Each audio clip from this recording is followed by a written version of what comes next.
And I had a problem with that because, and I wanted to even know who's paying for the big checks, because it means then that he had to use the money, that same funds 50 to pay to make up them big checks that he was sending out, saying he giving $4,000 this way and $2,000 that way and whatsoever. I had a problem with that. And I raised it then, and I'll raise it now. But you know what was interesting with that? As much as I talked about them, about Clay and the mishandling of this money, and I even mentioned Obie Wilcombe, and I said Obie Wilcombe died. Did anybody check to see what happened to the $150,000 of the money that he got from the government that went his personal account? Because I understand that they are no longer no longer allowing the government office to keep the money. They're depositing the monies directly to the MP's account, something that should never happen. I question, what about Obie Wilcombe? Did he die with government money on his account? Because now they've made a decision to give the government money to the MP personally. And I got no answers. And you know who never... Listen, I wasn't concerned just about Clay, you know. The FNMs never said anything, because you know why? All of them in this together. I understand this was a decision made under the Hubert Minnis administration. That's what I understand. I understand that this was a decision made under the Hubert Minnis administration. Okay? Now, my question is, why nobody said anything? Hold on 1 second. Sorry.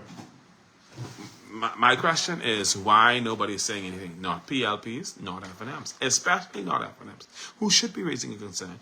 But then they couldn't do it because Hubert Minnis was the one who instituted it. The FNMs did it, not the PLP. I don't know whose idea it was to take the people's money and put it on these people's private accounts. But that should never happen, under no circumstances.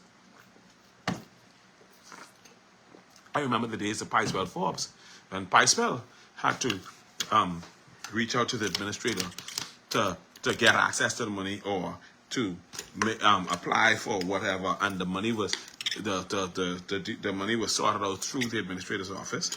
Hold on, I'm trying to get this cup too.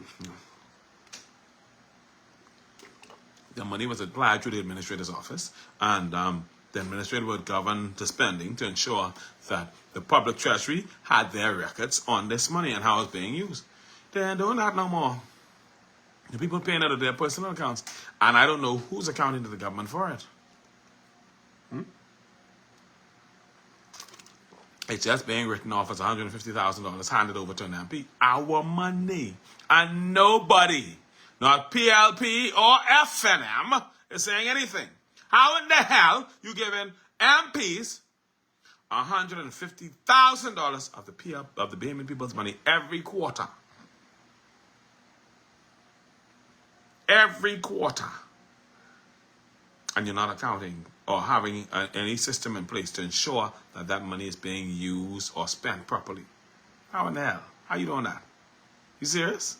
All right then. Yeah, for that means that I'm neither. The people are now accusing Shannon Dawn because they say Shannon Dawn ain't doing nothing for his constituency with this money. I don't know that he's not doing anything. Maybe I believe he is doing something. I told you all I believe Shannon Dawn is a good fella. I still do. But this raises a concern for me, because every person should be concerned about this money. I don't care that you need to deposit it to the MP to make sure that they have it, because the government always running out of money and they ain't paying their bills.